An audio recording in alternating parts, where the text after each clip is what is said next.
شیخ الحدیث جامعہ سلفیہ ہیں، ہمارے علاقے کی جانی پہچانی شخصیت ہیں کہ وہ تشریف لائیں اور آج کے موضوع کے اظہار خیال فرمائیں۔ محترم جناب حافظ مسعود عالم صاحب۔ السلام علیکم ورحمۃ اللہ وبرکاتہ۔ الحمد للہ والصلاة والسلام علی رسول اللہ واشہد ان لا الہ الا اللہ وحدہ لا شریک لہ واشہد ان محمدا عبدہ ورسولہ وبعد۔ فضیلت مآب محترم حافظ عاقب سعید صاحب اور عزت مآب مہمانان گرامی منزلت حاضرین سامعین کرام،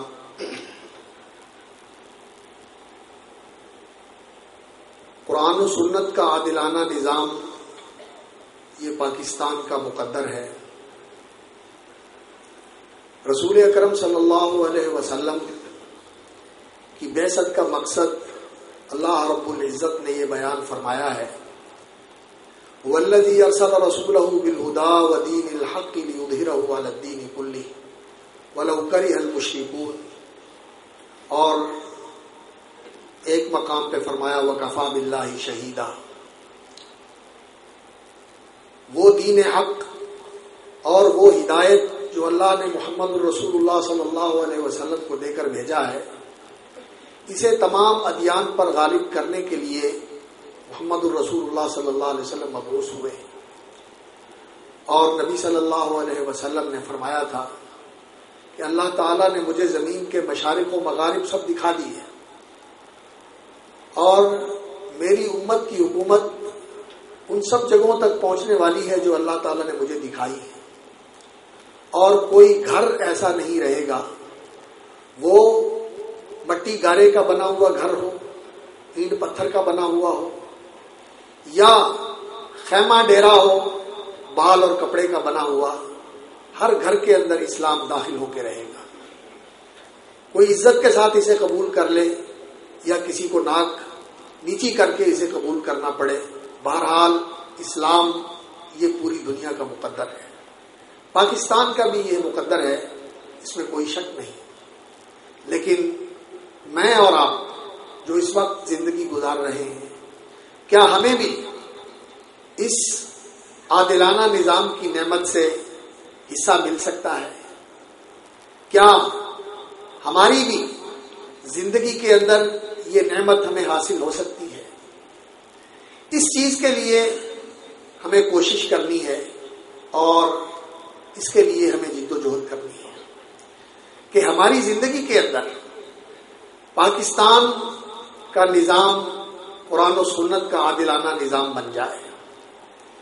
اس کے لیے حضرات گرامی وہ لائحہ عمل جو قرآن مجید نے بیان کیا ہے اس کے اوپر نظر رکھنی ہوگی۔ میں اشاروں میں بات کرتا ہوں، وقت بہت گزر چکا۔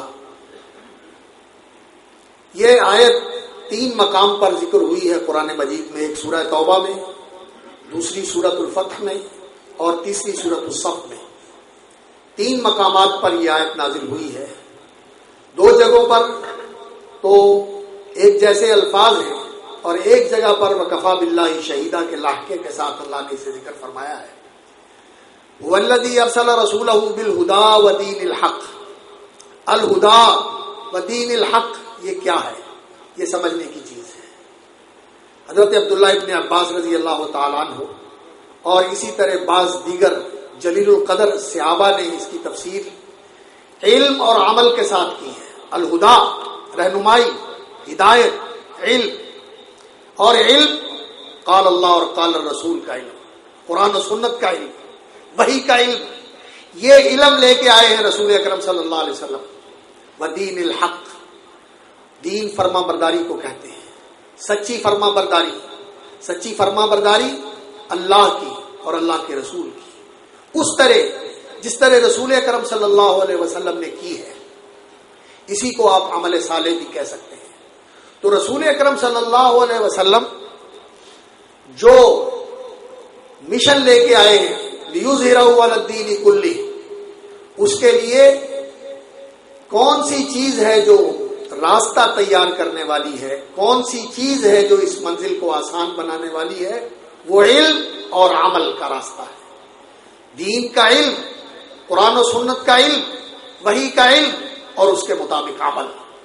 اور یہ دین کا علم و عمل صرف حکمرانوں تک یا مقتدر طبقوں تک محدود نہیں ہے کہ یہ ان کے لیے ضروری ہے اور ہمارے لیے ضروری نہیں، یہ امت کے تمام طبقات کے لیے ضروری ہے۔ وہ کسی بھی شعبہ زندگی سے تعلق رکھنے والے افراد ہوں، ان کے لیے ضروری ہے کہ وہ دین کا علم حاصل کریں اور اس علم کے مطابق عمل کریں، اور اپنی اپنی جگہ پر جو ان کا میدان ہے اس میں دین کے علم کے مطابق اپنے عمل کو ڈھالیں، اور پھر یہ منزل آسان ہوگی کہ یہ دین دنیا کے سارے دینوں پر غالب آئے گا۔ اور اگر حکمران یہ کہتے رہیں کہ عوام دین کے اوپر نہیں چلتے، یہ ان کا قصور ہے، اور عوام جو ہے یہ حکمرانوں کو ذمہ دار ٹھہراتے رہیں، تو یہ اسی طرح تلاو وہ اس کو ملامت کا محل قرار دیتا ہے، اور وہ اس کو ملامت کا محل قرار دیتا ہے، وہ اس کو ذمہ دار ٹھہراتا ہے اور وہ اس کو ذمہ دار ٹھہراتا ہے۔ اس طرح کبھی منزل آسان نہیں ہو سکتی۔ ہم سب کو مل کر علم و عمل کے راستے پہ آگے بڑھنا ہوگا۔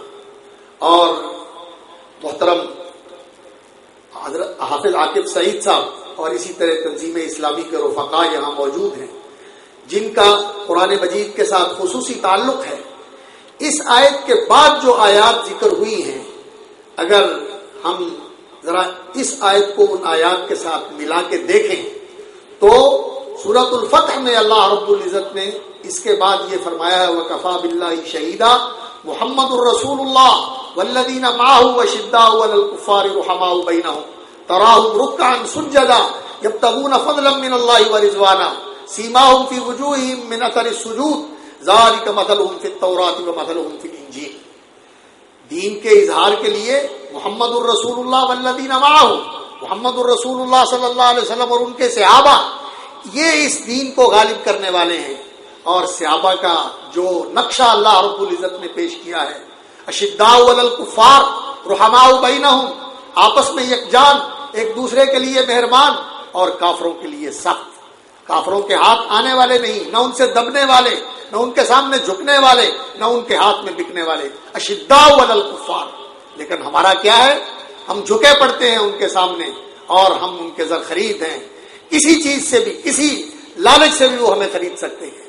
لیکن صحابہ وہ تھے، اللہ اکبر، وقت نہیں ہے وگرنہ میں آپ کو اشارہ کر کے بتاتا کہ کعب ابن مالک رضی اللہ تعالی عنہ کس امتحان سے گزر رہے ہیں، اور غسان کے بادشاہ کا پیغام انہیں آتا ہے کہ آ جاؤ ہمارے پاس، ہمارے مصاحب بن جاؤ، تو وہ اس کے پیغام کو پکڑ کے تندور کے اندر پھینک دیتے ہیں اور کہتے ہیں کہ مجھے محمد کے قدموں میں بیٹھنا تیری بادشاہ اور تیرے وزیر اور مشیر بننے سے زیادہ عزیز، اور میرے ہاں یہ زیادہ عزت والی جگہ، رضی اللہ تعالی عنہ وارضاہ۔ تو آج ہماری یہ حیثیت ہے کہ ہم کوئی وزن نہیں رکھتے ان کے سامنے، جسے چاہتے ہیں خرید لیتے ہیں، جسے چاہتے ہیں جھکا لیتے ہیں۔ اشداء علی الکفار رحماء بینہم، اور یہ چیز اس وقت پیدا ہوتی ہے تراہم رکعا سجدا یبتغون فضلا من اللہ ورضوانا، اللہ سے تعلق، بندگی کا تعلق، رکوع و سجود، نماز کی حفاظت، یہ چیز انسان کو بناتی ہے۔ آج ہم یہ کہتے ہیں کہ ہم اس دین کے اوپر چل رہے ہیں، کہاں چل رہے ہیں اس دین کے اوپر؟ نماز ہماری زندگی میں موجود ہے، کتنے فیصد لوگ نماز پڑھتے ہیں؟ کبھی ذرا اس پہ غور کریں، ہم کتنے لوگ نمازی ہیں؟ میں نے بڑے خوش فہمی کے ساتھ ایک دفعہ کہا کہ میرے خیال میں 10% لوگ نماز پڑھتے ہوں گے۔ مجھے ایک صاحب کہنے لگے نہیں حافظ صاحب آپ غلط فہمی میں مبتلا ہے، 5% لوگ بھی نمازی نہیں، 95% جس معاشرے کے لوگ بے نماز ہوں، تو اس معاشرے کے اندر دین غالب آ سکتا ہے۔ تراہم رکعا سجدا یبتغون فضلا من اللہ ورضوانا سیماہم فی وجوہہم من اثر السجود، ان کے چہرے دیکھ کر پتہ چلتا ہے کہ یہ اللہ کے بندے ہیں۔ ایسے لوگوں کے ذریعے دین غالب ہوتا ہے۔ ذالک مثلہم فی التوراۃ ومثلہم فی الانجیل کزرع اخرج شطأہ فآزرہ فاستغلظ فاستوى علی سوقہ یعجب الزراع، یہ دوسری مثال صحابہ کرام کی کہ جڑ مضبوط ہے، تنا مضبوط ہے، شاخیں بڑھتی ہیں، اور پھر ایک چتنار درخت بن جاتا ہے کہ اس کے سائے کے نیچے آ کے ہر ایک کو سکون ملتا ہے۔ جب تک اس طرح کی تنظیم سازی نہ ہو جس کی جڑیں مضبوط ہوں، جس کا تنا مضبوط ہو، اور وہ ایک ثمربار اور ایک چھتنار درخت بن جائے، اس وقت تک ایسے ہی لوگوں کو ساتھ لے کر ہم انقلاب برپا کرنے کے لیے چل نکلے تو یہ منزل کبھی سر نہیں ہو سکتی۔ اس کے لیے ضروری ہے کہ ایسے لوگ پیدا کیے جائیں، ان کے اوپر محنت کی جائے۔ کزرع اخرج شطأہ فآزرہ فاستغلظ فاستوى علی سوقہ یعجب الزراع لیغیظ بہم الکفار۔ ایسے مضبوط درخت کی طرح وہ تنظیم جس کی جڑیں زمین کے اندر بھی گہری ہوں اور اس کا تنا بھی مضبوط ہو، اس کی شاخیں بھی بہت پھیلی ہوئی ہوں اور وہ بارآور ہو، اس طرح کی تنظیم سازی کی ضرورت ہے۔ اور یہ تنظیم سازی آسانی سے ہونے والی نہیں ہے۔ اس کے لیے تو خاک میں مل اور آگ میں جل، جب اینٹ بنے تب کام چلے، ان خام دلوں کے عنصر پر بنیاد نہ رکھ، تعبیر نہ کر۔ اور سورۃ الصف کے اندر جو اللہ رب العزت نے اس آیت کو ذکر فرمایا ہے، اس کے بعد حضرت مسیح علیہ الصلوۃ والسلام کے حوالے سے یا ایھا الذین آمنوا کونوا انصار اللہ کما قال عیسی ابن مریم للحواریین من انصاری الی اللہ۔ عیسیٰ علیہ الصلوۃ والسلام داعی تھے، مبشر تھے، داعی اور نذیر تھے، دعوت کا کام کیا انہوں نے، اور اللہ رب العزت نے اسی چیز کی طرف توجہ دلائی ہے۔ هل ادلکم علی تجارۃ تنجیکم من عذاب علیم تؤمنون باللہ ورسولہ وتجاہدون فی سبیل اللہ باموالکم وانفسکم ذالکم خیر لکم ان کنتم تعلمون کونوا انصار اللہ کما قال عیسی ابن مریم للحواریین من انصاری الی اللہ قال الحواریون نحن انصار اللہ۔ اللہ اکبر۔ تو عیسیٰ علیہ الصلوۃ والسلام نے دین کی دعوت کے لیے اپنے ساتھی کو کھڑا کیا تھا اور انہیں مبلغ اور اپنا ایلچی بنا کر علاقوں میں بھیجا تھا۔ دین کی دعوت کے لیے کھڑا ہونا ہوگا، اور کردار سازی، دعوت کا عمل۔ اور اس کے بعد سورہ توبہ کے اندر یہ آیت جب اللہ رب العزت نے ذکر فرمائی ہے تو اس کے بعد اللہ رب العزت نے یہ کہا ہے وَقَاتِلُوا الْمُشْرِكِينَ كَافَّةً كَمَا يُقَاتِلُونَكُمْ كَافَّةً وَاعْلَمُوا أَنَّ اللَّهَ مَعَ الْمُتَّقِينَ۔ کردار سازی اور دعوت کے عمل کو منظم کرنے کے بعد پھر مشرکین کے ساتھ قتال ہے۔ وَقَاتِلُوا الْمُشْرِكِينَ كَافَّةً كَمَا يُقَاتِلُونَكُمْ كَافَّةً، یہ لائحہ عمل ہے اظہار دین کا۔ اللہ رب العزت سے ہم دعا کرتے ہیں کہ اسے سمجھنے اور اس پر آگے بڑھنے اور عمل کرنے کی اللہ تعالیٰ ہمیں توفیق عطا فرمائے۔